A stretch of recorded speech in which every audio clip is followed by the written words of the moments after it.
à Marseille. Cette période-là m'a permis de partager, malgré moi, le même bureau que Christian Estrosi. Et donc, s'il y a bien quelqu'un qui le connaît, parmi tous les gens qui sont à Nice, c'est bien moi, parce que j'ai vécu des années à ses côtés. On avait créé à l'époque le Rassemblement des jeunes républicains, et c'est comme ça aussi que j'ai connu le clan des salles, qui n'ont jamais travaillé de leur vie et qui ont toujours vécu au travers de ce que la mairie pouvait leur donner. La femme, la fille, le copain, la copine, ainsi de suite. Et quant à Christian, c'est l'antithèse de ce qu'est Benoît Candel.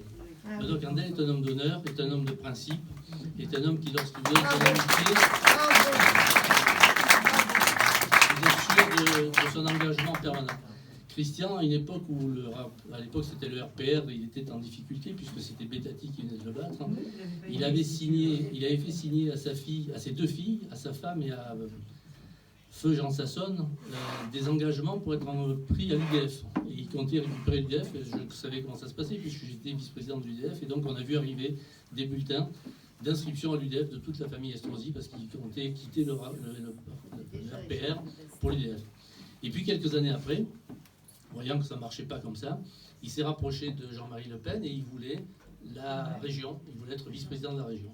Et à ce sujet, j'ai un de mes amis qui s'appelait Joubin Sabat, qui un jour me dit, écoute, il faut que tu deviennes copain avec Christian. On devient copain, vous allez faire de grandes choses. Il fait un déjeuner. Et à la fin du déjeuner, il dit à Christian, bon, mais j'ai une question quand même à te poser qui me gêne un peu. Si le médecin te demande d'aller avec Le Pen, tu fais quoi? Oh, il a dit, je vais chez Le Pen de suite. Moi, je n'ai pas de problème. Dès l'instant où on me donne un poste, j'irai là où on me demande. Voilà l'état des convictions de ce garçon. Et aujourd'hui, voilà où on en est. Voilà comment il va amener des macronistes dans l'entourage de l'équipe de Nice. Alors, c'est pas nouveau qu'ils prennent des Parisiens parce que finalement, les dames qui sont là, vous avez jamais dû faire des garçons assez intelligents ou des filles assez intelligentes. Excusez-moi, maître et madame. Parce que finalement, regardez à la mairie de Nice, des Niçois, il n'y en a pas. Chaque fois qu'on va recruter quelqu'un, on va le chercher à Paris. On demande au parti de nous le donner, on le prend. Et le seul qui avait d'intelligent, il s'appelait Éric Ciotti. C'est ce qui a fait que Christian est arrivé là où il est arrivé. Parce que sans Éric Ciotti et sans Dominique Sassonne, qui était sa femme, je peux vous garantir que Christian ne serait jamais arrivé à ce niveau. Et puisqu'on est dans un théâtre, il y a quelques mois de cela, j'étais dans un autre théâtre, dans une compagnie théâtrale où se produisent des avocats. Et un des responsables de ce théâtre, qui est un ancien des impôts, me disait, mais tu sais pourquoi Estrosi a été élu, pourquoi Estrosi a eu la main libre comme ça? Je dis non, vas-y, explique-moi. Il me dit, parce que nous, aux impôts, à un moment donné, par Charras, on a eu une demande d'éliminer tout ce qui était les bébés médecins autour de médecins. Et donc, on a éliminé Falicon, Daugraine, on a mis des contrôles sur tout le monde. Et puis, on s'est dit, de toute façon, Estrosi, il est trop con. Donc, on va rien faire sur lui. Et on lui a laissé la voie libre. On lui a laissé la voie libre. Et conclusion, il n'y avait plus personne. Il s'est proposé, il est parti en avant. Et il a pu ainsi gravir les échelons avec l'aide de son beau-père. Ce n'était pas sur ses capacités, c'est simplement parce que plus personne n'était présent. Et il est arrivé à trouver Éric Ciotti à Marseille. C'est Gaudin qui avait Éric Ciotti dans les tiroirs. Il lui a mis Éric Ciotti dans les pattes. Et c'est Éric Ciotti qui a fait de Christian ce qu'il est devenu, jusqu'au moment où ils se sont effectivement fâchés. Parce que quand Christian a laissé le conseil général, il était exsangue financièrement.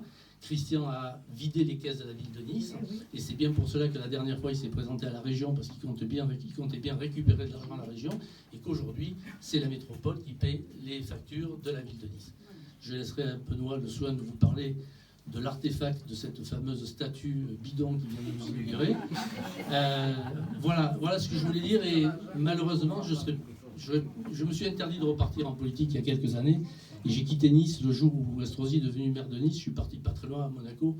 Mais si j'étais resté à Nice, je serais vraiment venu volontiers sur la liste de Benoît parce que il y a quelque chose à faire. Il y a vraiment un coup à jouer. Regardez, tous ceux qui avaient dit que Trump serait battu, il a été élu. Tous ceux qui pensaient que Fillon serait élu, on a vu comment ça s'est passé. Donc il y a vraiment un coup à jouer. Et à l'époque de Jacques Médecin, quand on tenait des réunions, notamment ici, dans le Vieux-Nice, à l'école du Vieux-Nice, avant de partir, Jacques Médecin disait toujours aux toutes les personnes qui étaient là, quand vous allez rentrer chez vous, vous prenez le téléphone, et chacun d'entre vous, vous allez appeler 10 amis, 10 personnes que vous connaissez autour de vous, en leur disant il faut voter pour Candel, N'oubliez pas ça, parce que c'est vraiment la seule solution pour arriver à le faire battre, c'est d'avoir beaucoup de gens qui vont aller voter, d'empêcher l'abstentionnisme, parce qu'il y aura toujours le fond de gens qui sont encartés aux Républicains qui auront voté pour lui. Il y aura quelques employés municipaux qui sont contraints par Pierre-Paul Léodelli, qui est un âne batté, d'aller voter pour Christian. Mais c'est votre rôle d'appeler dès ce soir et autour de vous, chacun 10 personnes. Et c'est la seule façon de donner à Benoît la chance, avec toute sa liste, de faire un très beau score. Voilà. Bravo!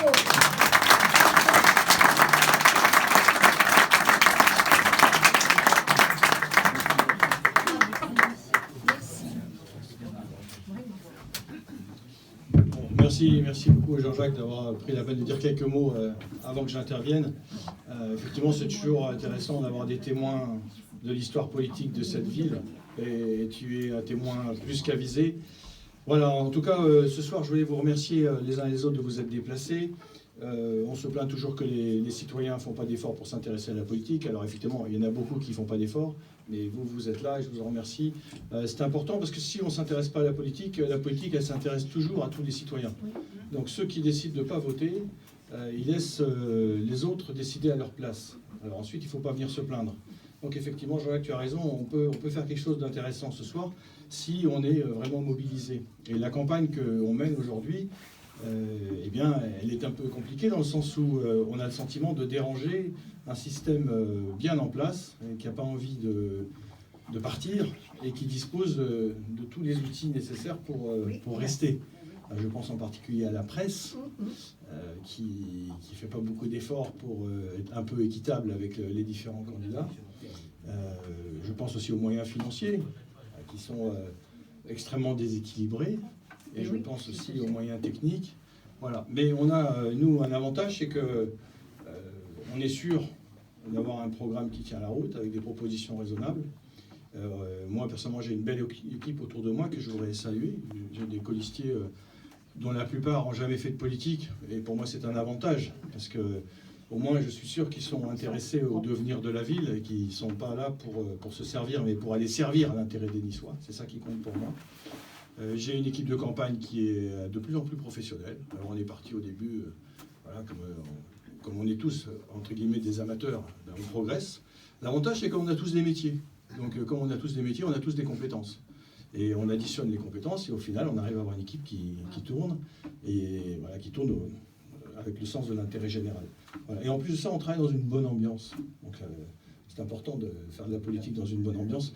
Moi, dans la vie, j'ai toujours voulu faire les choses de façon sérieuse, sans me prendre au sérieux.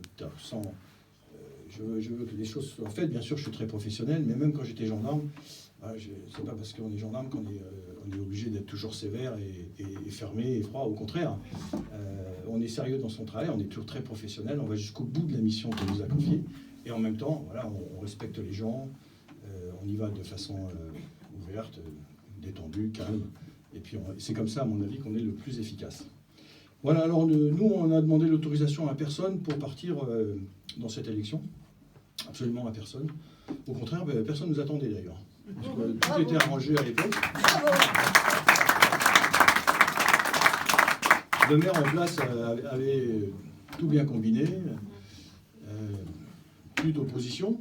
Il avait évidemment un candidat au Rassemblement national qui n'était pas forcément le candidat le mieux placé pour faire le plein des voix. Et puis, donc, il avait trouvé un arrangement avec l'opposant naturel qu'il avait face à lui et qui était Éric Ciotti. Qu'entre parenthèses, j'aurais soutenu moi s'il avait été candidat. J'étais très surpris qu'il ne soit pas candidat. Bon. En tout cas, moi, quand je revois toutes ces interventions, toutes les phrases qu'il a prononcées il y a encore quelques mois, qui étaient très critiques vis-à-vis de la gestion de Christian Estrosi et qui me convenaient tout à fait, voilà, je me suis dit, s'il y va, je le soutiens. Mais comme il n'y va pas, je n'ai pas de jugement à porter sur cette décision-là, chacun prend les décisions qu'il veut. Moi, je dis, il faut que je porte le message qu'Éric Ciotti avait apporté aux Niçois, quand il disait, par exemple, que c'était vraiment scandaleux d'avoir augmenté la taxe foncière de 20%. On est devenus les champions de France de la hausse des impôts fonciers en 2018, alors même que Christian Estrosi nous avait promis, juré, craché, qu'il ne toucherait pas au levier fiscal, qu'on resterait à 0% d'augmentation. Voilà, Éric Ciotti avait tout à fait raison de dire qu'il ne fallait pas toucher à ce levier-là. Et 20%, donc franchement, c'est beaucoup. Surtout quand dans le même temps, vous expliquez, pour faire passer la pilule, que les propriétaires fonciers sont tous des gens très riches. C'est pas la réalité du tout. Alors, il y a des gens fortunés qui ont évidemment des biens immobiliers, mais les gens très fortunés, ils ont surtout des biens, des actions, des choses comme ça. Voilà, les Français, ils ont toujours voulu avoir un toit sur la tête pour leurs vieux jours. Et donc, beaucoup ont travaillé, ils ont pris des crédits, ils ont payé pendant des dizaines d'années des crédits, et au final, ils ont un appartement, une maison, etc. C'est pas forcément un château, hein. Et donc, ils ont fait des efforts pour avoir ce bien sur la tête. Il n'y avait aucune raison de les traiter de gens très riches et puis de leur augmenter la taxe foncière. Alors, vous savez, à l'époque de François Hollande, on était riche à partir de 4 000 €. Mais maintenant, avec Macron, c'est à 2 000 €. 2 000 €, vous êtes riche. Voilà, donc c'est dramatique parce qu'on tue les classes moyennes. Et les classes moyennes, c'est ça qui fait la démocratie dans un pays. C'est ça qui booste, si vous voulez, la population. Quand on est en dessous, on aspire à intégrer la classe moyenne. Donc on veille à ce que ces enfants fassent de bonnes études, on les accompagne, on les aide, etc. Soi-même, on fait des efforts pour mettre un peu d'argent de côté, pour progresser. Et en fait, le système d'aujourd'hui est très injuste parce que c'est justement ces classes-là, les classes moyennes, qui sont arasées, qui sont tout le temps écrasées d'impôts, qui n'ont droit à rien. Dès que vous dépassez un petit budget, vous avez un petit peu trop d'argent, ben vous avez droit à plus rien. Et par contre, vous avez droit à payer toutes les taxes. Et c'est sur cette catégorie-là que Christian Estrosi s'est acharné en tapant sur la taxe foncière. Et je trouve ça très, très dommageable pour la stabilité du corps social français. Mais malheureusement, bon, ces gens-là, ils n'ont jamais assez d'argent public. Il leur faut toujours de l'argent public. Christian Estrosi, il nous parle de ville intelligente, en disant qu'il faut la reconnaissance faciale, et des ordinateurs, etc. La vraie ville intelligente, j'ai toujours dit ça, moi j'ai toujours pensé ça, même quand c'est moi qui ai déployé le réseau de caméras le plus performant de France, à l'époque, puisque c'est moi qui avais fait ça, j'ai toujours dit qu'une vraie ville intelligente, c'est une ville avec un maire qui apporte plus de services et mieux de services sans augmenter les impôts. La vraie intelligence, elle est là. C'est pas d'avoir des capteurs partout.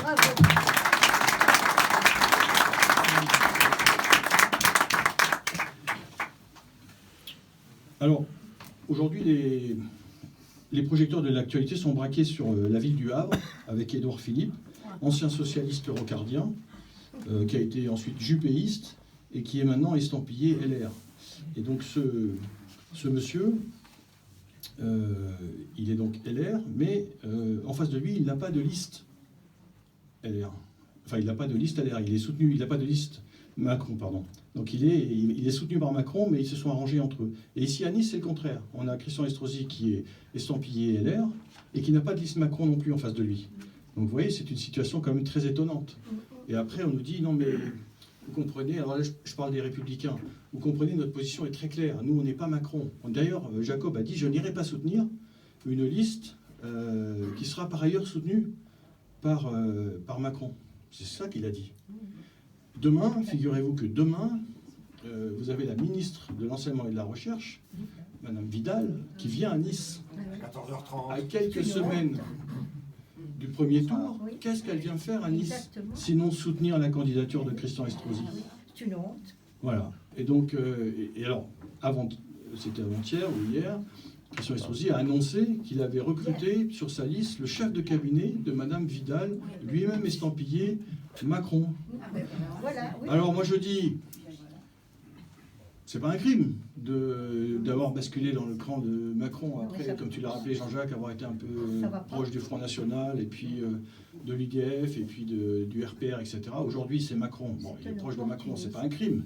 Mais alors, il ne faut pas revendiquer en même temps de représenter avec loyauté, avec fidélité, les électeurs de la droite classique qui ne sont pas Macron. Et c'est là où il y a quelque chose qui ne va pas du tout.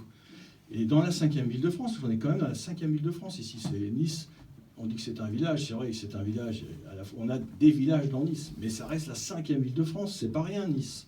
On a le droit de faire de la politique aussi à Nice. La politique, elle ne se décide pas à Paris pour les Niçois. C'est pas sur un bureau rue de Vaugirard qu'on doit décider qui doit y aller ou pas y aller au nom des LR, et s'il y a un accord secret entre tel et tel, et s'il y a un accord avec Macron, etc. La politique niçoise, elle se décide ici, entre le Paillon, le Var et la Méditerranée. C'est ici, à Nice, qu'on doit faire de la politique, d'abord, et pas se laisser imposer des choix par les Parisiens. Bravo.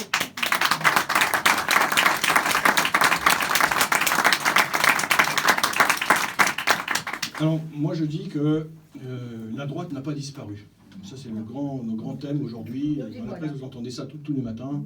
Il n'y a plus de gauche, il n'y a plus de droite, il y a Macron et puis il n'y a plus que des extrêmes. Tout ça, c'est bidon.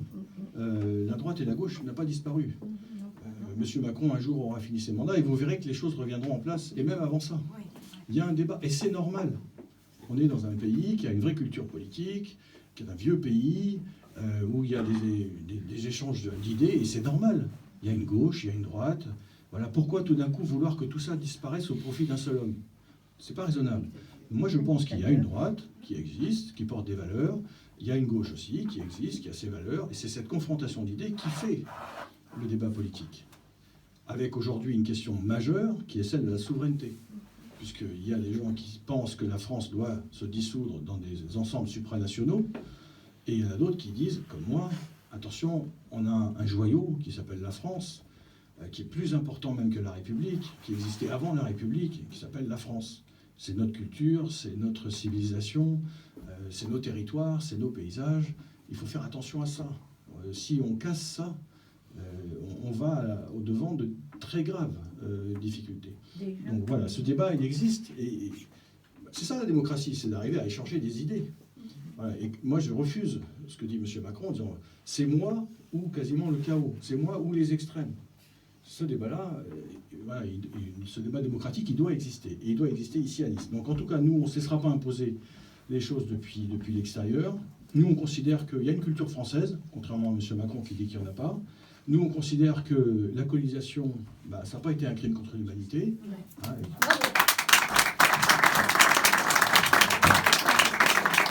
nous, on considère aussi qu'il n'y a pas de parallèle douteux à faire entre la Shoah et la guerre d'Algérie, comme ça a été fait encore récemment. Nous, on considère, vous vous rendez compte, le président de la République est allé dire à une présidente d'une association catholique, votre problème à vous, madame, c'est que vous considérez qu'un père, c'est forcément un mâle. Alors là, franchement, voilà.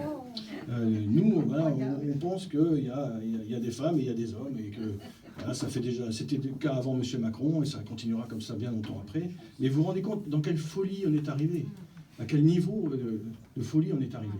Voilà. Et j'en profite donc pour vous présenter, je vous ai déjà présenté pas mal de mes colistiers, colistières. Ce soir, je voudrais vous présenter Célia Georges. Célia Georges. Je la présente à ce moment de mon débat parce que c'est un thème qui lui est cher. Voilà, elle représente la sensibilité chrétienne-démocrate, qui est une sensibilité importante. Et en plus de ça, c'est une collègue du conseil municipal, parce que Célia a siégé avec moi pendant plusieurs années dans l'opposition à Christian Estrosi. C'est une élue qui est comme moi, c'est-à-dire on n'est pas des professionnels de la politique, seulement on a des convictions, on a des valeurs, et en plus c'est une élue courageuse. Donc moi je suis très heureux d'accueillir Célia sur ma liste, et je vais lui céder la parole pendant quelques instants. Merci.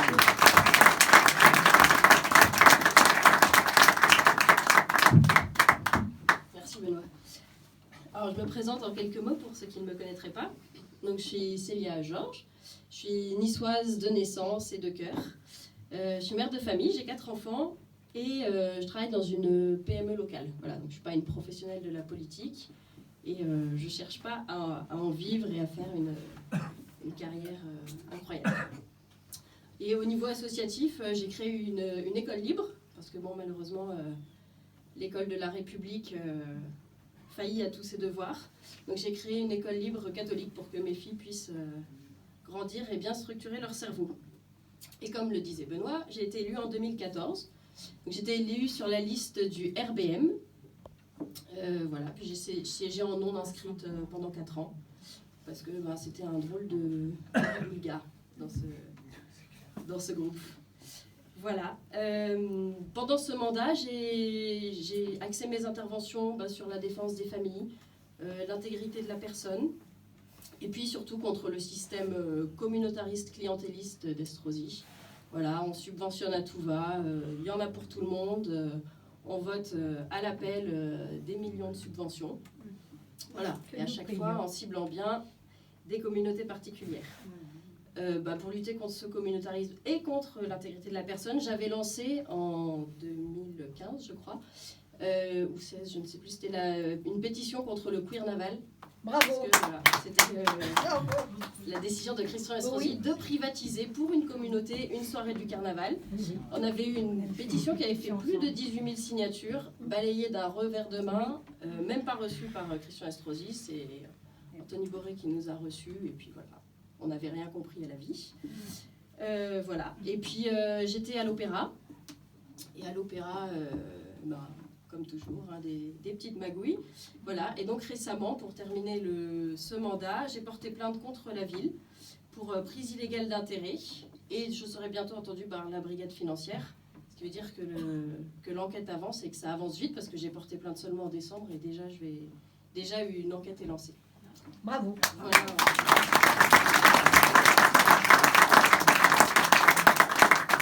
Voilà en quelques mots, et puis je suis bien contente de rejoindre la liste de Benoît pour continuer ce combat pour ma ville, pour apporter à l'équipe ma sensibilité proche du PCD.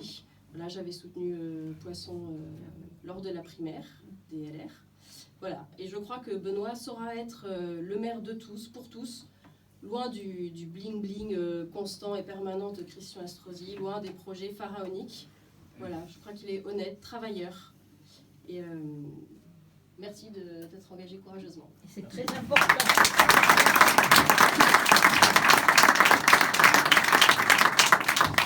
Vous l'avez compris, moi j'ai pris des gens sérieux sur ma liste parce que j'envisage la victoire. Et Bien sûr.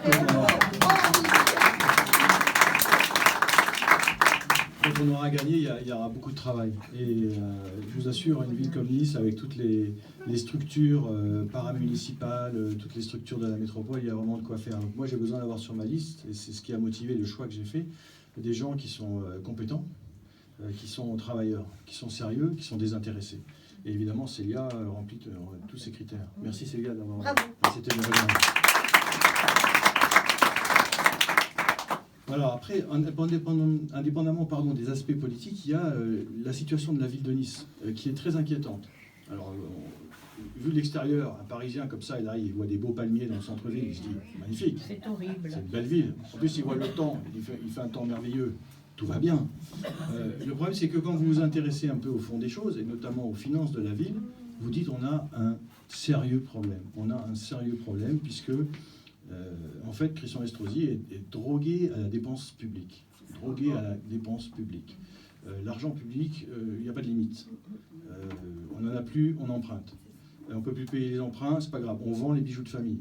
Donc aujourd'hui, on est la ville la plus endettée de France. On a dépassé les 2 milliards d'euros. Quand il était au Conseil général, il avait déjà plombé les finances du Conseil général. Il a fallu qu'Éric Ciotti arrive pour remettre de l'ordre.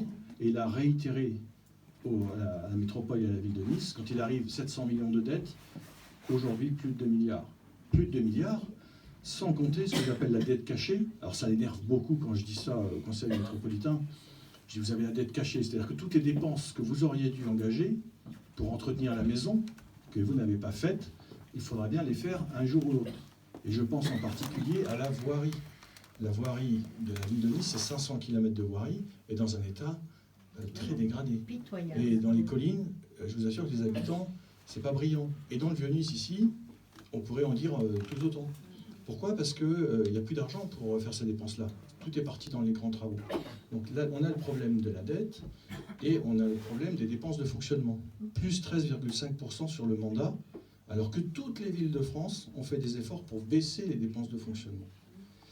Et ça, c'est inquiétant. Même les villes de gauche font des efforts pour... Et nous, soi-disant villes de droite, on aggrave encore la dépense de fonctionnement. Alors même que Christian Estrosi vous avait expliqué, vous avez même juré qu'avec la mutualisation des services liés à la création de la métropole en 2010, on allait faire des économies substantielles dans les dépenses de fonctionnement. Pas du tout. En fait, il a fait, avec la métropole de Nice, ce que François Hollande avait fait en son temps avec la création des grandes régions. Vous vous souvenez, on nous avait dit, grandes régions, c'est merveilleux. Grâce à ça, on va faire des économies incroyables et on pourra injecter de l'argent au profit des habitants. Pas du tout. Au final, ça coûte plus cher qu'avant. Et c'est grave, parce qu'en fait, l'argent qu'on dépense de cette façon-là, il va, entre guillemets, pour le confort des élus, pour le confort de la collectivité, mais pas pour le confort des habitants. Cet argent, si les économies qu'on ne fait pas, elles ne peuvent pas être investies dans des rues plus propres, ou dans des quartiers plus sûrs, ou dans des routes mieux entretenues. Il y a deux sujets qui sont jamais évoqués, et qui sont pourtant très sérieux. C'est l'usine Aliotis, à Nice-Ouest, qui est ancienne, qui traite 2/3 des eaux usées de la métropole. Normalement, cette usine aurait dû être mise à jour, mais il y a 200 millions d'euros à mettre. Évidemment, comme c'est une dépense qui ne se voit pas, eh ben, on ne la fait pas. On préfère mettre des palmiers en centre-ville, là ça se voit. L'usine de retraitement des fumées, enfin des déchets de l'Ariane, qui rejette des fumées toxiques à base de dioxine, de métaux lourds, etc., bah, c'est pas vraiment un sujet. Alors vous savez, on vous explique, on va faire des pistes cyclables, alors on va faire des pistes cyclables, ça va être magnifique et tout. Et en même temps, on ne fait rien pour améliorer la qualité de l'air avec les fumées toxiques qui sortent à l'Ariane. Voilà. Et ça, c'est pas normal, parce que c'est pas sérieux, quoi. C'est pas sérieux. Sur ce sujet de la piste cyclable, moi je veux bien, la piste cyclable c'est merveilleux. Moi-même je fais du vélo, j'ai même des vélos électriques, j'en suis fait voler 2 fois, mon vélo électrique, bon, bref, j'aime bien le vélo. Mais on est typiquement dans l'annonce préélectorale. Tout d'un coup, le tunnel de la rue du Congrès va passer en piste cyclable. Et on nous dit, c'est pas grave, il n'y a que 3900 voitures qui l'utilisaient. Mais dans le même temps, on ne nous dit pas combien il y a de vélos qui vont passer chaque jour. Moi, je veux bien, mais il n'y a même pas d'étude d'impact là-dessus. Pourquoi pas? Pourquoi pas? Enfin, après tout, pourquoi pas? Mais faisons une étude d'impact réelle.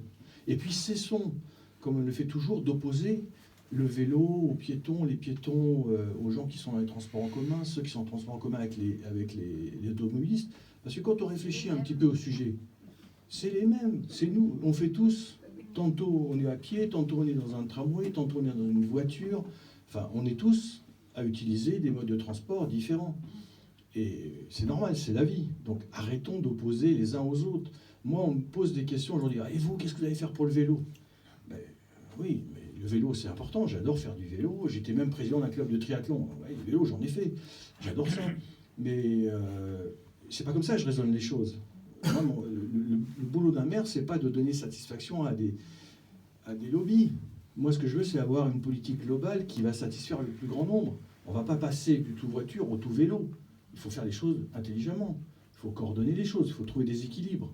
Voilà, parce qu'en fait, encore une fois, on est tous à la fois tantôt sur un vélo, tantôt à pied, tantôt dans un transport en commun. Sur les transports en commun, en tout cas, une chose est sûre, c'est qu'il va falloir reprendre de fond en comble toute la distribution des lignes de bus.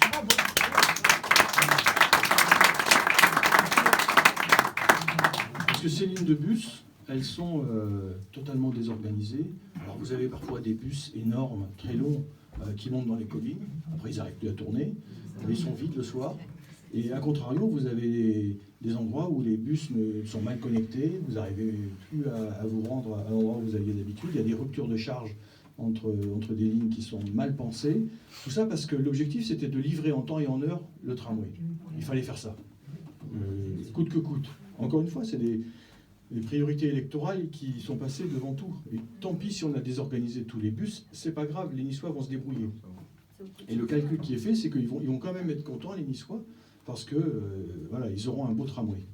Bon, la ligne 2, ça fait un moment qu'on l'attendait, entre guillemets. Hein.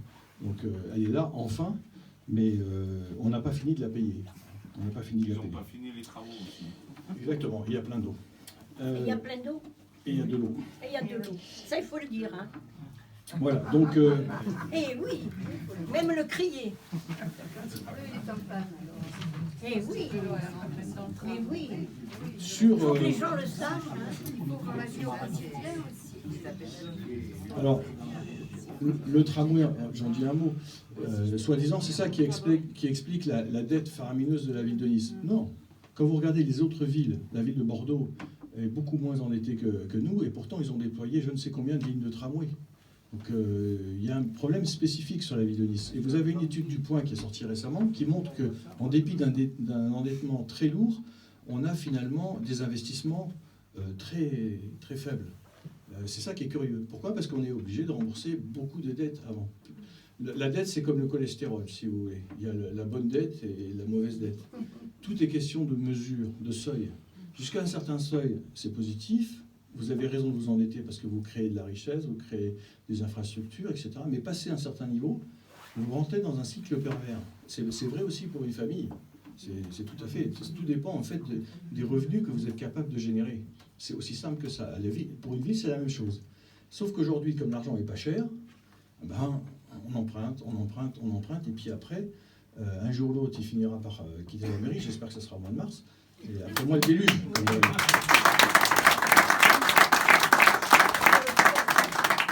Alors, il y a un sujet que je voulais évoquer aussi, c'est la taxe d'enlèvement des ordures ménagères. Parce que là aussi, c'est un scandale qu'on avait dénoncé en son temps à la métropole et au conseil municipal.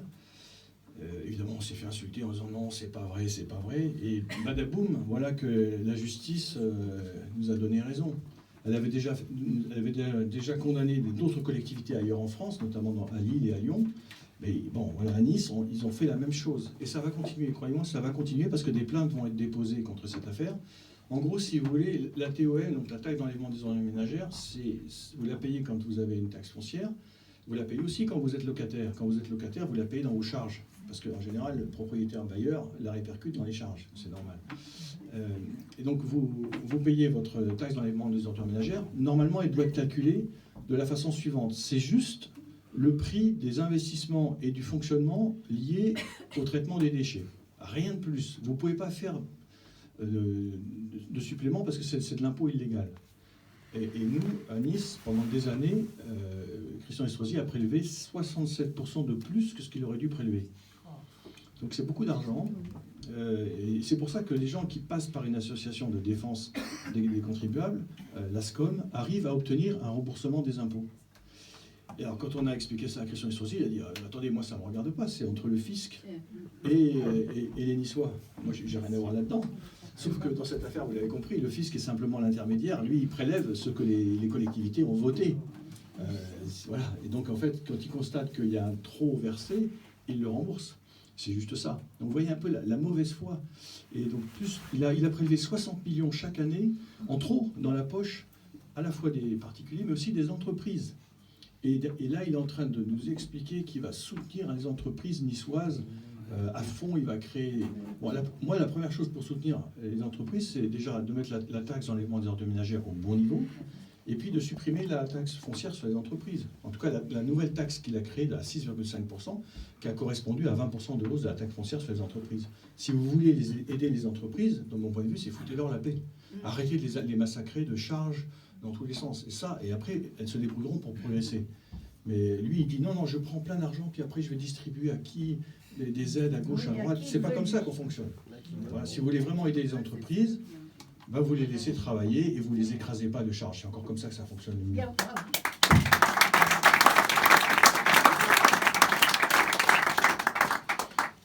Alors là, on a la folie, on n'est pas loin d'ici, c'est pour ça que j'en parle, mais la folie de vouloir détruire le théâtre de Nice et Acropolis.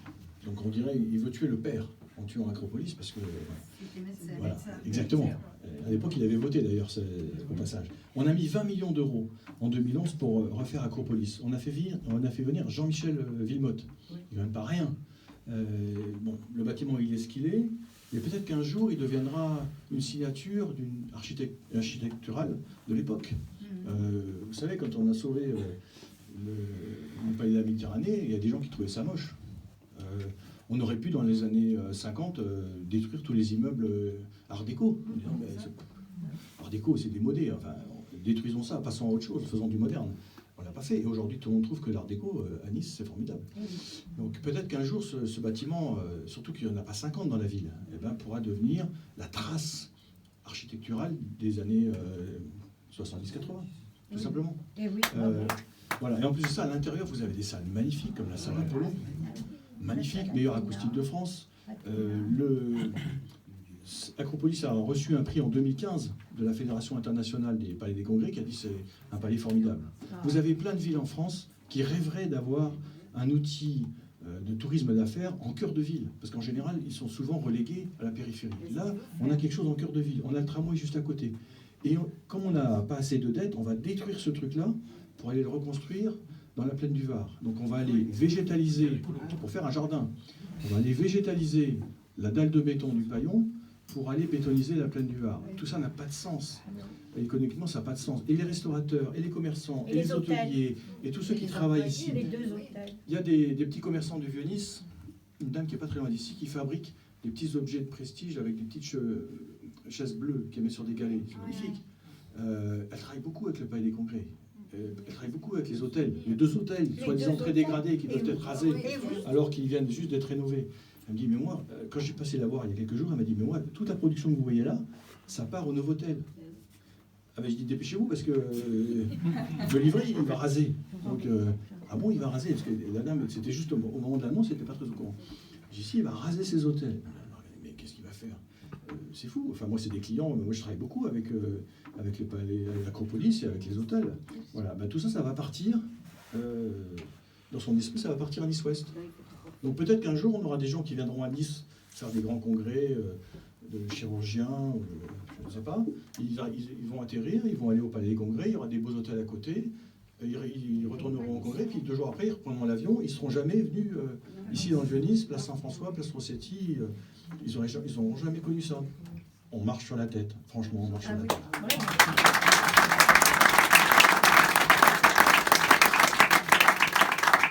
Et alors le théâtre, donc 2 salles, une grande salle de 963 places, la salle Brasseur, et la deuxième salle Michel Simon, qui a plus de 300 places. Donc ça, on rase, parce que c'est un bâtiment qui est trop vieux, vous comprenez, il n'est pas vraiment énorme, et on va installer ça dans l'église des Franciscains, construite à l'époque de Saint-Louis, 1250, début de la création de cette église. Donc, comment on va faire rentrer les décors? Comment on fait rentrer la machinerie? Un théâtre, ça a des décors. Et comment on fait pour rentrer ça dans le Vieux-Nice? Et en plus, il n'y a que 400 places, alors qu'on avait 1300 places. Donc moi, j'ai écrit au ministre, à l'ami de M. Estrosi, Franck Riester, le type de droite qui est rentré au gouvernement, qui a très vite dit à M. Macron, attendez, mais moi je suis de droite, mais bon, attendez, vite, prenez-moi quand même. Je ne suis pas tant de droite que ça, en fait, prenez-moi avec vous. Et donc, ces gens-là, je lui ai écrit, j'attends toujours la réponse, mais il ne me répondra pas. Pourquoi je lui ai écrit? Je lui ai écrit parce que je dis, il y a une petite entourloupe derrière tout ça. Comment vous, ministre de la Culture, vous allez expliquer à vos troupes, aux gens de lettres, aux gens de théâtre, que vous avez accepté de passer de 1300 places avec 2 grandes salles à 400 places dans une église du XIIIe siècle. Vous ne pouvez pas expliquer ça. Et donc, en fait, moi, ce que je subodorais, et j'ai raison, c'est qu'ils ont un accord pour la construction d'un autre TNN. Sauf que pour l'instant, Christian Estrosi ne veut pas le dire. Et donc, qu'est-ce qu'il a dit? Parce que, comme il a vu qu'il était attaqué sur le sujet, il dit, ah, attendez, une petite solution, je vais mettre 1000 places au Palais des Expositions. Mais la semaine d'avant, ils avaient dit, pas les expositions, ça ne sera pas pour la culture, on va conserver ça pour le tourisme d'affaires. Et oui, sinon le tourisme d'affaires est tous parti à Nice-Ouest. Donc voilà, le tourisme d'affaires, entre-temps, ben, on n'en parlait plus, et il a mis en place cette salle de 1000 places. Donc tout ça pour vous dire que son projet, il n'est pas pensé, il n'est pas raisonné, il n'est pas construit. En fait, il n'avait pas prévu de faire campagne, c'est ça la réalité. Il n'avait pas prévu de faire campagne, puisqu'il avait traité le problème Ciotti. Tout était réglé, élection au premier tour. D'ailleurs, les sondages avaient déjà dit 50% au premier tour, c'est plié. Sauf que nous, on a levé le doigt avec les gens qui m'entourent. On a dit, ah, nous on a un projet, on a un programme pour Nice, on veut sortir cette ville de l'ornière où elle se trouve, et finalement, bah, il est un peu embêté. Voilà. Bravo.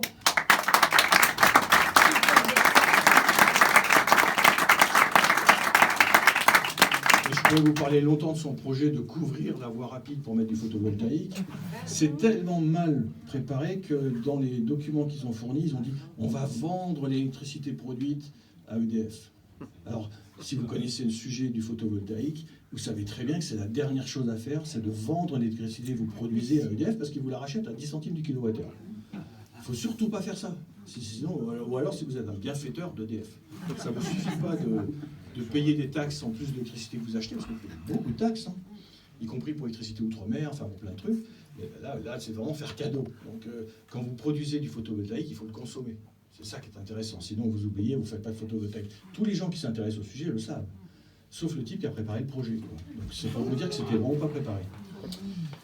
Voilà, donc nous on veut... Moi j'ai un projet pour la ville de Nice. D'abord je vous le dis d'emblée, moi, mon objectif, c'est pas, comme le dit Rudy Sall ou comme le dit Christian Estrosi, de donner du bonheur aux Niçois. Moi, je considère que le maire, il n'est pas là pour donner du bonheur aux gens. Le bonheur, c'est tellement personnel, c'est tellement intime. Puis dans votre vie, vous pouvez être tantôt en phase de bonheur, puis tantôt un peu vous avez des difficultés, c'est un peu plus compliqué. C'est pas le rôle du maire. Le maire, c'est pas un gourou, c'est pas un psychiatre. Le maire, il est là pour administrer une collectivité du mieux possible, pour apporter des prestations collectives qui vont servir l'intérêt général, mais moi je crois que le maire, il n'est pas là pour donner du bonheur, tout simplement. Donc quand on tient des discours comme ça, c'est comme si on était en Corée du Nord ou en Chine populaire, où le parti s'occupe de tout, il gère votre vie. Voilà. Non, moi je crois qu'un maire, il doit faire le maximum pour que la collectivité tourne bien, pour que les services publics municipaux et métropolitains soient à la disposition des Niçois, pour que ce qui a été dit avant la campagne soit réalisé effectivement. Voilà, c'est ça. Donc je me pose dans cette posture-là, plus simple, plus modeste, mais à mon avis plus réaliste, parce que c'est justement en prétendant vendre du bonheur aux gens que finalement les gens ne sont pas idiots, les électeurs, ils disent mais qui va s'occuper de mon bonheur? Ils finissent par se dire mais les politiques sont fous. Ben, ils sont fous. La politique, c'est pas fait pour faire du bonheur, c'est fait pour rendre service et faire le travail. Alors nous, on va travailler à une administration plus modeste, plus éthique et plus équitable. Parce qu'aujourd'hui, ça a été dit un petit peu tout à l'heure par Célia, les choses sont un petit peu inéquitables. Moi, j'ai signé les 30 préconisations d'Anticor. Il n'y a rien qui me gêne là-dedans. Ça consiste à réduire le train de vie des élus et du cabinet. Je peux vous dire que là, on peut faire des économies très importantes, mais vraiment très importantes. On sera clair, transparent sur les rémunérations des élus et des collaborateurs de cabinet. Parce que les élus, il y en a certains, si vous voulez, on connaît les indemnités d'élus, mais on ne connaît pas toutes les fonctions annexes qui leur permettent de toucher plusieurs milliers d'euros à gauche, à droite, etc. Ou en général, ils ne font rien. Donc ça, moi, je serais très transparent là-dessus. Ça évite les problèmes. Parce qu'il y a vraiment des gens qui touchent des fortunes à rien faire. Voilà. Et qui ensuite augmentent les impôts des autres. Ça, c'est pas acceptable. Je vais fermer les bureaux de la métropole à Paris. On a des bureaux à Paris qui ne servent à rien. C'est juste pour le confort du président de la métropole. Bravo, allez. Ça, c'est normal. Tous les frais d'avocat, tous les frais de procédure, c'est normal que la ville soit attaquée, que c'est des frais de procédure. Mais au moins, ça doit être transparent. On va communiquer là-dessus et on donnera le résultat des jugements qui sont prononcés, tantôt en faveur de la ville, tantôt à son détriment. Mais il faut que les choses soient transparentes là-dessus. On sera transparent dans l'attribution des logements sociaux et des places de crèche. Personnellement, je pense que ce n'est pas le rôle du maire d'attribuer des logements sociaux. Le maire, il a d'autres choses à faire que ça. S'il le fait, c'est qu'à mon avis, il a intérêt à le faire et c'est pas bien. Donc moi, je vais créer une commission ad hoc avec des membres de l'opposition à l'intérieur et on pourra analyser, et cette commission sera décisionnaire. C'est là le changement. Parce qu'aujourd'hui, il y a une commission, mais on prend un café, un petit four, etc. Mais finalement, la décision, ce n'est pas la commission qui prend cette décision. C'est dans le bureau d'un élu, d'une élue en l'occurrence, qui décide tout. Et voilà. Et donc vous avez des gens qui attendent des logements pendant des années, qui sont pourtant dans des situations difficiles, et ils n'arrivent pas à passer. On ne sait pas pourquoi. Voilà. Donc ça, il faut mettre la transparence là-dessus. Moi, je ne veux pas être accusé, si je suis élu maire, je ne veux pas être accusé de favoriser Pierre-Paul Jacques dans l'attribution des logements. Non, il faut faire les choses avec transparence, étudier tous les dossiers, les traiter avec équité. C'est ça qu'il faut faire.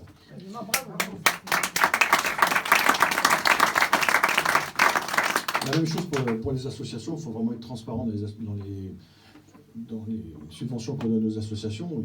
Voilà, la transparence, ça consiste en quoi finalement? C'est à qui donne-t-on de l'argent? Association Intel, ok, combien d'adhérents, quelle activité, quel bilan, combien de manifestations, etc. Je veux éviter les subventions bidons à des associations qui sont en fait des amis. Voilà. Et je leur dis un petit mot quand même, j'ai pas peur de le dire, mais M. Pradal a été condamné pour 4 délits de conflit d'intérêts, non pas parce qu'il n'est pas sorti du conseil municipal, non, parce qu'il a attribué des subventions pour 1 600 000 € à des associations dans lesquelles il avait des intérêts, parce qu'il était trésorier ou alors il était commissaire en compte, expert comptable de l'association en question. C'est pour ça que le tribunal correctionnel l'a condamné, et comme il n'a pas fait appel, c'est une condamnation devenue définitive. Il n'y a pas eu d'appel non plus du parquet. Voilà. Et il est encore premier adjoint. C'est une honte. Et c'est le monsieur qui me donnait des leçons à moi. Donc voilà, qu'ils arrêtent de nous donner des leçons.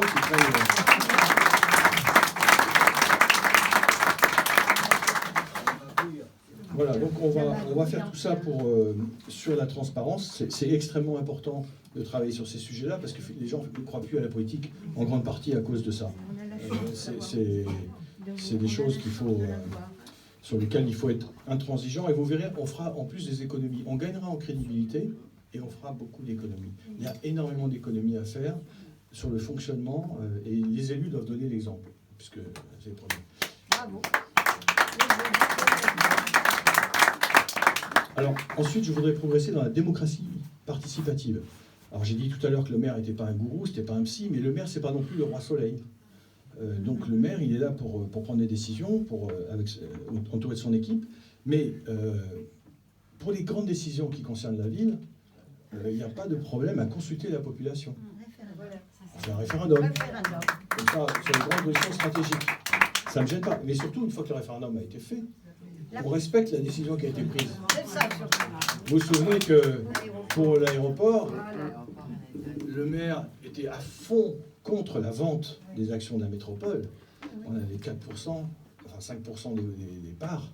Il dit, il ne faut surtout pas vendre ça. On est con, mais vendre ça, ça serait vraiment une trahison absolue.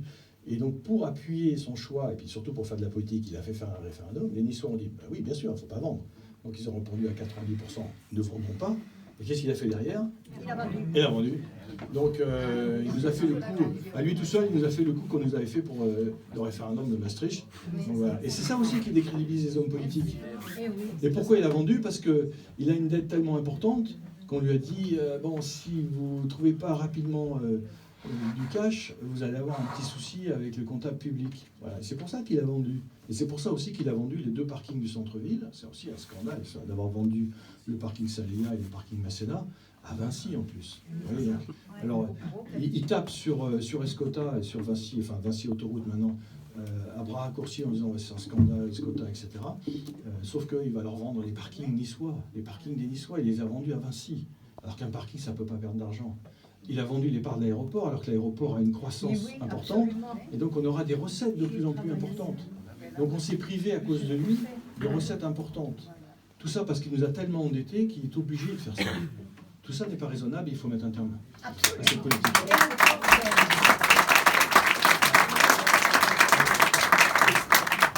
Après, la démocratie participative, c'est aussi travailler plus étroitement avec les comités de quartier, les conseils de quartier. Ils existent. Moi, j'ai rencontré pratiquement tous les présidents de comités de quartier. C'est des gens qui s'investissent, qui aiment leur quartier, qui sont bénévoles, qui connaissent bien par définition leur secteur. Alors, on ne peut pas dire oui tout le temps à ces présidents de comités de quartier, mais il faut les respecter, il faut les écouter. Ce n'est pas du tout le cas aujourd'hui. Aujourd'hui, c'est juste pour faire beau sur le papier. Demain, je m'engage, moi, à davantage écouter, à avoir des relations de confiance et de travail approfondi avec les comités de quartier. Parce qu'il y a plein de choses. La vie, elle est faite de détails. Et moi, alors, ce qu'il faut, c'est que le maire reste au contact de la réalité de la ville. Et l'un des moyens d'y rester, c'est de sortir dans la rue sans les gardes du corps, pour aller voir les gens. D'ailleurs, au passage, j'ai supprimé les gardes du corps, hein, ça ne sert à rien. Le maire de Nice, il n'a pas besoin de garde du corps. Voilà. Le maire de Nice, il doit pouvoir sortir dans la rue, aller au contact de la population. Il doit pouvoir discuter avec les présidents de comité de quartier, éventuellement s'engueuler avec eux. C'est ça la vie. Le maire, il n'est pas obligé d'être tout le temps d'accord avec les gens. Il peut avoir aussi une opinion différente. Mais au moins, on va au contact. Et moi, ce que je ferai pour rester au contact, je m'imposerai toutes les semaines une demi-journée pour recevoir à la mairie les Niçois qui veulent voir le maire. Bravo. Parce qu'aujourd'hui, je vous mets... Voilà, je lance un petit défi, si ça vous amuse, vous avez un peu de temps à perdre. Voilà, demandez un rendez-vous avec le maire. Allez-y. Voilà. C'est impossible. Parce que c'est normal. Alors, qu'ils ne vous reçoivent pas dans les 24 heures, c'est compréhensible dans une grande ville. Mais voilà, il ne reçoit jamais personne. Et c'est pour ça qu'il est coupé de la réalité. Il est coupé de la réalité. Et moi, si je ne peux pas recevoir, moi, j'aurai autour de moi des adjoints qui vont m'aider à recevoir les gens. Les adjoints, ils sont là aussi pour être au contact de la population. Le maire, il n'est pas tout seul, il est à la tête d'une équipe. Mais il faut rencontrer les gens, il faut être au contact des gens. Il faut sentir la ville respirer. Moi, quand j'étais premier adjoint, je vous dis les choses de façon un peu plus intime.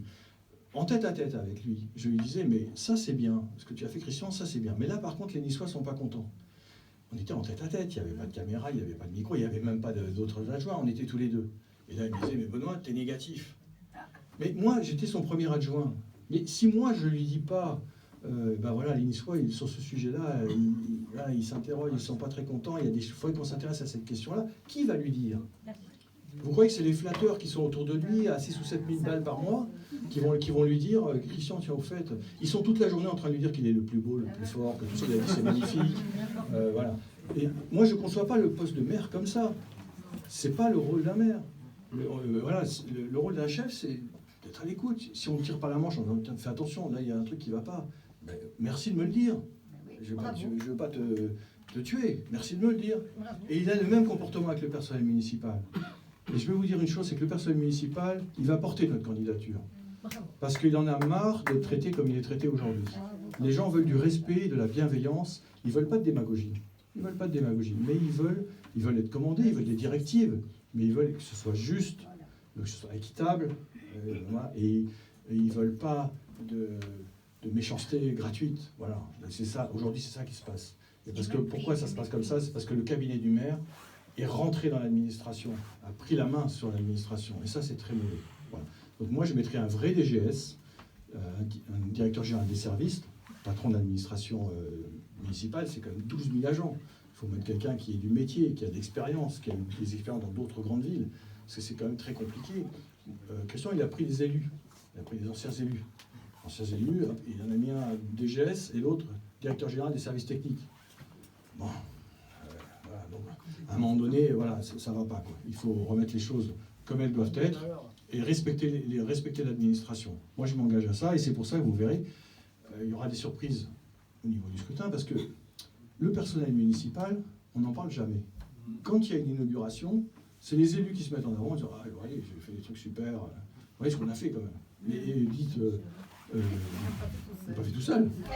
Il y a quand même des gens qui ont travaillé pour porter les projets, pour négocier les contrats, pour voilà, les personnes municipales qui ont beaucoup travaillé. Et eux, ils passent toujours devant la glace. Il y a du mépris. On les voit pas. Pour le personnel. La ville, c'est pas ça. Donc, le maire, c'est un peu il est là comme étant entre guillemets le papa de la ville. Il doit être bienveillant avec les gens. Il fait pas des choses tout seul. Moi, c'est ma conception des choses. Moi, quand j'étais patron de la gendarmerie, j'avais parfaitement conscience que les enquêtes se faisaient pas. Moi, je faisais pas toutes les enquêtes. Voilà, j'avais des personnels qui faisaient le boulot. Moi, j'avais mon rôle, ils avaient le leur, et c'est parce que chacun faisait le sien que ça marchait bien. Mais dire que, voilà, regardez, j'ai fait la coulée verte, j'ai fait machin, j'ai fait... Bon. Il faut accepter l'idée que on fait rien tout seul, jamais rien tout seul. On travaille en équipe, on a des collaborateurs, et on les respecte.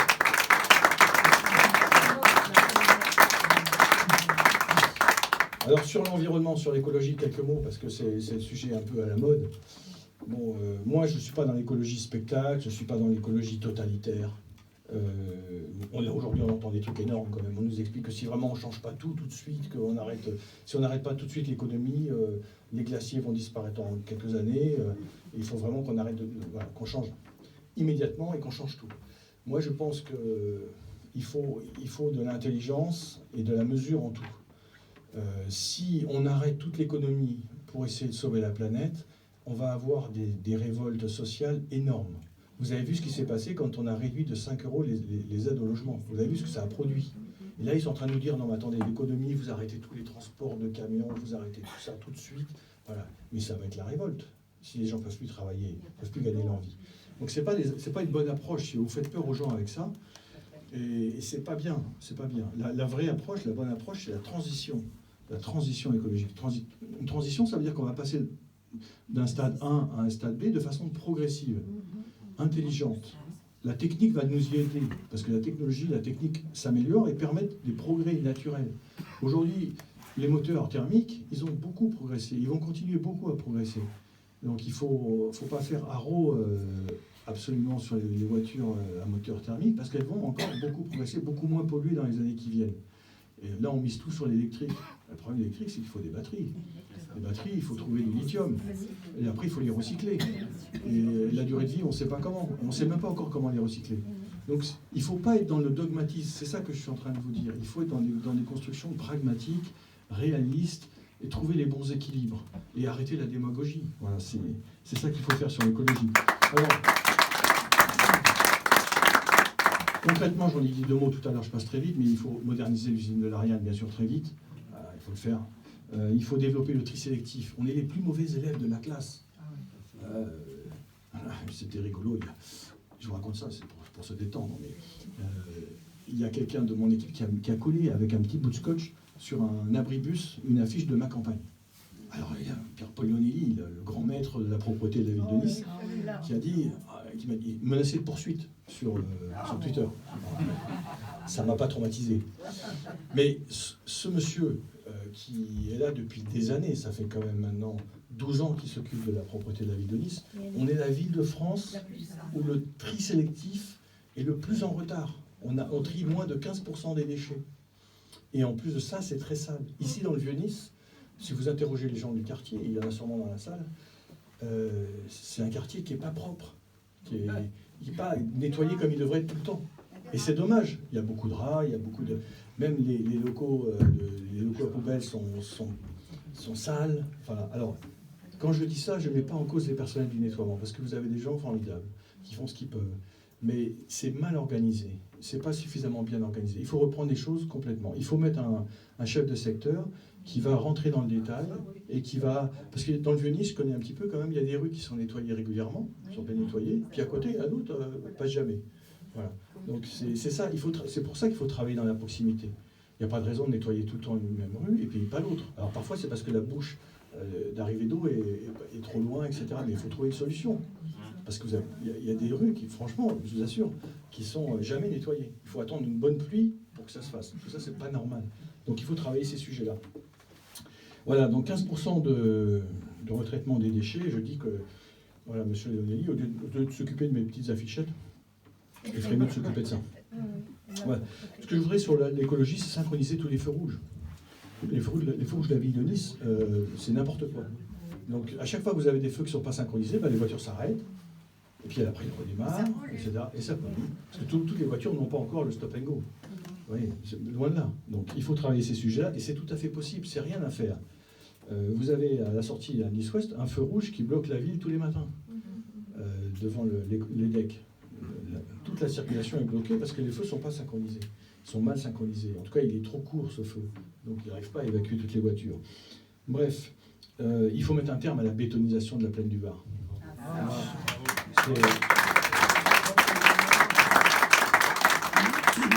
Là, j'ai un projet de permaculture.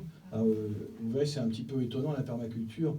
C'est une autre façon de voir l'agriculture. Ça mélange un peu tout en même temps.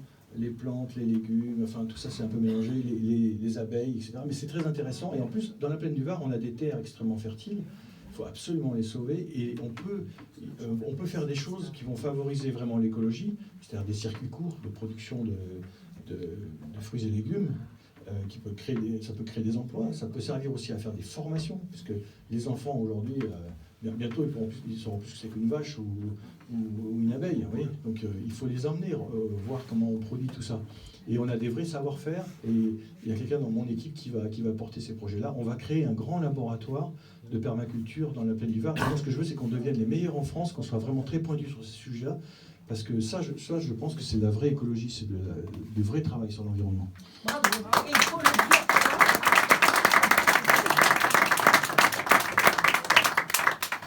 Je veux passer à l'éclairage public basse consommation. Là aussi, c'est un sujet, personne n'en a parlé. En tout cas, ils n'ont pas traité ça du tout. Aujourd'hui, vous avez des éclairages plus puissants qui consomment beaucoup moins et qui peuvent en plus être intelligents. Donc il faut faire ça très très vite.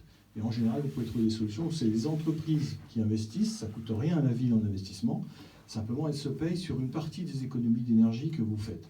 Donc c'est tout bénéfice. Vous faites les premières années, la ville va faire, mettons, 20 à 25% d'économies sur sa facture d'électricité. Elle aura déjà un éclairage tout neuf. Elle n'aura pas investi un euro. Et au bout de 4-5 ans, quand le matériel aura été payé, finalement, elle aura 100% d'économie. Vous voyez, c'est beaucoup d'argent. Et là, ça nous aidera aussi à nous désendetter. Parce que toutes ces dépenses de fonctionnement, elles sont récurrentes, elles reviennent tout le temps. Et c'est là-dessus qu'il faut travailler pour améliorer notre situation financière. Je demanderai la gratuité du contournement autoroutier de Nice, parce qu'il n'y a pas de raison que les Niçois soient les seuls en France à payer le périphérique. Il faut continuer à faire payer les véhicules qui font le transit international, bien sûr. Mais bon, le contournement de Nice, à un moment donné, il doit être gratuit. il a déjà été payé depuis bien longtemps. Hein. Parce que l'autoroute a été construite en 65. Voilà, et puis ensuite quelques mots pour finir, je ne vais pas être trop long sur la sécurité. La sécurité, c'est un sujet majeur. Il y a une étude nationale qui montre que c'est la première préoccupation dans la campagne municipale. Et donc évidemment, moi c'est un sujet qui me passionne, j'en ai fait mon métier, je le connais par cœur. Et je pense qu'il y a beaucoup de bêtises qui ont été faites les dernières années par la municipalité en place. Moi je veux revenir à plus de proximité. Vous voyez, c'est comme pour le reste. Il a fermé tous les postes de police de quartier. Alors on me demande pourquoi il a fait ça. Je dis, je ne sais pas. Je suis incapable de vous trouver une raison. Ça n'a aucun sens. Tous les postes que moi j'avais ouverts, il a tous fermé. On avait récupéré Cernuschi, pour ceux qui connaissent, à Nice Nord. Fermé, tout fermé. Enfin bref, il a tout fermé. Il faut impérativement réouvrir ces postes de police de quartier. Parce qu'un quartier de Nice, c'est à peu près 10 000 habitants. C'est comme l'équivalent de la ville de Vence, si vous voulez, à peu près. Donc c'est comme si vous preniez la police de Vence, et puis alors le mardi elle travaille à Vence, et puis le jeudi elle bascule sur Cannes-sur-Mer, et puis le jour d'après elle est à Cannes, elle tourne. C'est jamais la même ville. C'est la réalité aujourd'hui de la police municipale de Nice. Ils bougent tellement de quartiers qu'ils n'arrivent pas à créer le lien avec la population. Et ça, c'est très mauvais. Alors les policiers ne sont pas contents parce que leur métier à eux, c'est de créer du lien, c'est de connaître leur quartier. Ils sont tout le temps ballottés dans tous les sens. Et puis les habitants ne sont pas contents non plus parce que c'est jamais les mêmes policiers. Ils ne connaissent pas le référent du quartier. Donc il n'y a pas d'échange. Moi, ce que je veux, c'est que chaque quartier ait un responsable de quartier compétent, avec des effectifs stables, qui s'occupera du quartier de façon durable. De façon à ce qu'il y ait un vrai lien qui se crée entre les habitants et les policiers. S'il n'y a pas ce lien de proximité, alors on tue la police municipale avant même d'avoir commencé le travail. Ensuite, je pense que M. Estrosi est sans doute l'élu le plus mal placé en France pour nous parler de sécurité. Parce que je vous rappelle qu'il a quand même été adjoint à la sécurité de la ville de Nice au moment du terrible attentat en 2016. Et aujourd'hui, il nous donne des leçons. C'est quand même quelqu'un qui, en janvier 2015, a osé dire aux Parisiens, après le terrible attentat sur... non, c'était après l'attentat dans le journal. Charlie Hebdo.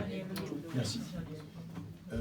Il a dit, écoutez, vous les Parisiens, si vous aviez eu, comme on a à Nice, le même système de vidéoprotection, les frères Kouachi n'auraient pas passé 3 carrefours. Alors il y a des fois dans la vie, il vaut mieux se taire, il vaut mieux rien dire, il vaut mieux s'abstenir, parce que ce qui lui est arrivé derrière, on avait le meilleur outil de vidéoprotection de France. Je sais, c'est moi qui l'ai mis en place. Sauf que des outils, c'est bien, mais si vous n'avez pas les gens pour s'en servir correctement, ça ne sert à rien. Il faut les deux dans la vie. Il faut des gens, entre guillemets, des bons ouvriers et des bons outils. C'est comme ça qu'on fait de bonnes choses. Et si vous n'avez que les bons outils et que les gens ne font pas leur travail correctement, c'est la catastrophe. Et c'est ce qui s'est produit. Alors après, plutôt que... Il a bien vu qu'il y avait une part de responsabilité dans cette affaire. Ils n'ont pas mis les plots. Le camion, il a tourné 13 fois sur la promenade des Anglais. Donc qu'est-ce qu'il a fait pour échapper à ses responsabilités? Il a créé une polémique énorme. Il a mis en cause la police nationale. Aujourd'hui, il y a encore des traces dans l'esprit des policiers nationaux qui se sont dit, mais comment ça, il nous met en cause, nous? Il les a mis en cause gravement. Les policiers nationaux n'auraient pas été mis en cause dans cette affaire. Il les a même accusés de vouloir écraser les images de la vidéoprotection, si vous vous souvenez bien. Alors que la première chose que la police nationale a faite, en plus de la scène de crime, bien sûr, c'est de saisir les images de toutes les caméras. La justice a tout de suite pris les images de toutes les caméras. Ils ont même fait des copies, vous pensez bien. Et lui, derrière, il est allé raconter, non, ils ont voulu... Je m'oppose formellement à ce qu'ils écrasent les images. La vérité doit être connue. Enfin, quand vous arrivez à ce niveau-là, c'est terrible. Donc aujourd'hui, il nous dit quoi? Il nous dit, moi, la sécurité des Niçois, je m'en occupe. Reconnaissance faciale. On va faire de la reconnaissance faciale, comme en Chine. Pourquoi il dit ça? Il sait bien que c'est impossible. La reconnaissance faciale, ça n'a du sens que si les caméras sont reliées à des fichiers extrêmement sensibles. Même quand vous êtes gendarme, quand vous êtes policier, vous n'avez pas forcément accès à tous ces fichiers-là. Il faut des habilitations. Et lui, il voudrait que les maires aient accès à tous ces fichiers-là. Donc c'est du vent. Pourquoi il fait ça? Pourquoi il dit ça? Il dit ça parce que si jamais on a, et j'espère que ce ne sera pas le cas, on a un nouveau malheur qui nous tombe dessus, il dira, oh, monsieur du gouvernement, là, ça fait 3 ans que je vous demande la reconnaissance faciale. Vous n'avez pas voulu la mettre en place. Vous avez vu ce qui est arrivé. Voilà. Donc c'est quelque chose qui est très malhonnête, voilà, très moche. Et c'est pour ça que je dénonce ça. Moi, la sécurité, ça commence par l'humain. Toujours pareil. C'est d'abord des policiers bien formés, bien encadrés, avec des missions claires sur des territoires qui correspondent à leurs capacités. Mais c'est pas, voilà, c'est pas comme ça de la politique, de la base politique. On vend du rêve et derrière, il n'y a pas de réalité. Voilà. La reconnaissance faciale, oui, ça a du sens. Dans un aéroport, quand c'est de la police aux frontières qui s'en occupe, ou dans une gare internationale. Voilà. Mais on va quand même pas surveiller les uns et les autres tout le temps. Voilà. Tout ça n'a pas de sens. Surtout que dans le même temps, le même monsieur, il nous dit quoi? Il nous dit, ben moi, je suis favorable au retour des djihadistes en France. Okay. On est la ville qui avons envoyé le plus de jeunes vers le djihad en Irak et en Syrie. On sait très bien qu'en plus, quand ils vont revenir, on aura des problèmes pour les judiciariser. Parce que pour les faire passer devant une cour d'assises, il faut arriver à montrer la preuve qu'ils ont commis des exactions. Et évidemment, ils vont tous nous dire qu'ils ont fait de l'humanitaire. C'est pas eux. Eux, ils étaient en retrait, ils faisaient de la logistique, etc. Comment on va prouver que c'était des criminels? Puisqu'en plus de ça, en France, on s'interdit de reconnaître le crime de complicité avec un État étranger, qui vaut normalement 30 ans. Ça existe dans le code pénal. Si vous partez lutter contre votre pays, vous trahissez votre pays, c'est 30 ans. Mais la justice française ne retient pas cette incrimination. Donc au maximum, ils sont condamnés à 15 ans. Et en fait, dans le système français, avec les remises de peine, etc., ils sortent au bout de quelques années. 6 ans, 7 ans. Voilà. Donc on est fous. On en a déjà 15 000 à surveiller. Plus tous ceux qui vont sortir, qui sont déjà sortis cette année, il y en a plusieurs centaines qui vont sortir. Donc je peux vous dire que même, bon, ils ne vont peut-être pas tous recommencer, mais simplement c'est 10% qui recommencent.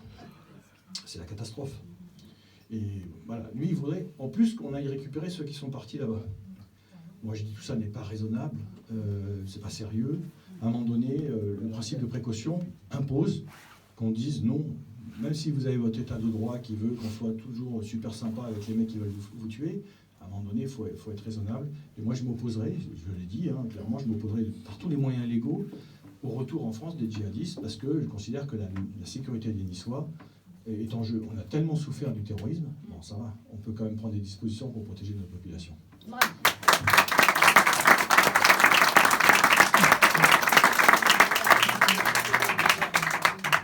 Après, quelques mots sur la vidéoprotection. Aujourd'hui, elle sert à massacrer les automobilistes et les gens qui travaillent de PV. Quand j'étais premier adjoint, 90 000 PV par an, dans une ville de 350 000 habitants, c'est raisonnable. Aujourd'hui, 270 000 PV. Donc ça a été multiplié par 3. Est-ce qu'il y a 3 fois moins de bouchons qu'à l'époque? Pas du tout. Voilà. Sauf que là, ils ont privatisé les gens qui verbalisent, donc c'est la folie, quoi. C'est la folie. Moi, je suis allé voir des commerçants, d'ailleurs, du Vieux-Nice, qui se font matraquer à chaque occasion. Dès qu'il arrête sa voiture pour déposer son matériel qui est très lourd, hop, il prend une prune. Il en prend une, 2, 3, 4. Au bout d'un moment, il dit voilà, je paye mes charges, je paye mes salariés, j'essaie de faire ma recette, et tout le temps, et en même temps, les mêmes commerçants se font voler. Et là, par contre, voilà. Alors il faut clairement, je ne dis pas qu'il faut arrêter la verbalisation par vidéo totalement. Dans certains secteurs, quand ça concerne vraiment la fluidité du trafic, il faut continuer à le faire. Il faut arrêter de s'acharner sur les honnêtes citoyens, sur ceux qui travaillent, et il faut redonner du... Enfin, il faut que cet outil de vidéoprotection soit utilisé contre la délinquance, parce que la délinquance, elle augmente fortement. Alors on a du mal à obtenir les chiffres, je pense que je vais les avoir dans quelques temps. En tout cas, les chiffres nationaux sont sortis, ils sont très très mauvais, les chiffres nationaux. Notamment tout ce qui est violence. Violence aux personnes, vol avec violence, violence avec armes, violence avec armes blanches, etc. Tout ça augmente de façon très importante. Donc il faut vraiment mettre le paquet là-dessus, mais le faire de façon intelligente. Voilà, je ne vais pas vous déployer tout ce que j'ai prévu dans mon programme, parce qu'il est temps après qu'on va le vers, qu'on se repose un peu. Mais il y a beaucoup de choses qui sont prévues. Je vous invite à aller sur mon site internet, où vous avez pas mal de choses qui sont détaillées. Moi, je vous demande simplement si vous êtes convaincu par le bien fondé de notre démarche, avec tous mes colistiers, c'est de faire du tam-tam niçois. Ça a été dit tout à l'heure, vous appelez vos amis, les amis de vos amis, vous sortez un peu de votre premier cercle, des gens que vous connaissez, vous appelez des gens qui sont un peu à l'extérieur en disant attention, il y a des enjeux importants. En mars, il y a des enjeux importants. Et je pense qu'on peut être la surprise de cette élection. Je pense qu'on sera la surprise de cette élection. Parce qu'il y a une saturation, les gens ont compris que c'était du bling-bling, de vouloir nous casser tous ces outils pour faire 300 mètres de jardin en plus, ça n'avait pas de sens. Voilà, donc on peut faire des choses intéressantes, à condition évidemment que... Voilà, là on fonctionne en mode village, vous voyez, je reviens sur le mode village de Nice. Nice, c'est des villages, le village de Saint-Roch, le Vieux-Nice, etc. Hop, c'est comme ça que ça fonctionne. Les réseaux se mettent en place et c'est comme ça que les messages passent. Voilà, donc je vous remercie de faire ce travail-là. Encore un petit mot pour remercier tous mes colistiers, remercier mon équipe de campagne. Vous dire que nous, on est très motivés.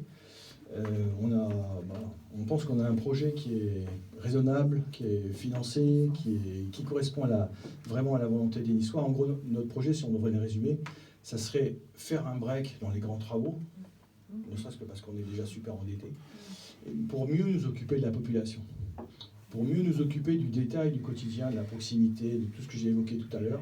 C'est ça dont les gens ont besoin. Christian Estrosi, il veut rénover la maison, embellir le jardin. Dans cette expression-là, vous n'avez pas les gens. Vous avez la maison, vous avez le jardin. Ben moi, je veux m'occuper des gens qui sont dans la maison et qui vont dans le jardin.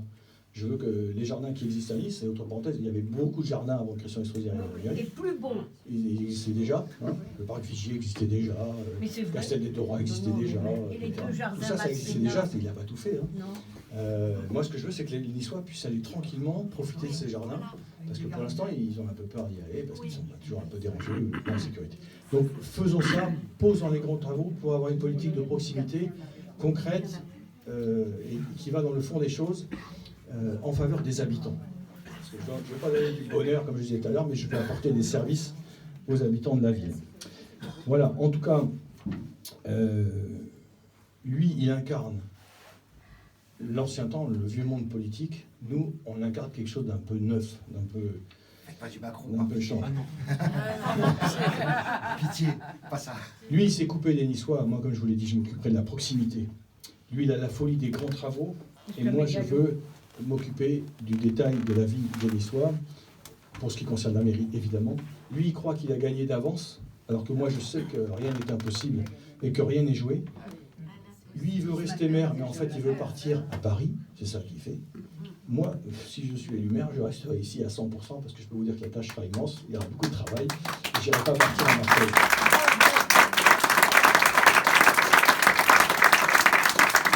Et enfin, la dernière phrase, mais vous allez voir, elle illustre vraiment le fond de notre démarche. Lui, il n'aime qu'un restaurant dans la ville. Nous aimons tous les restaurateurs de la ville de Nice.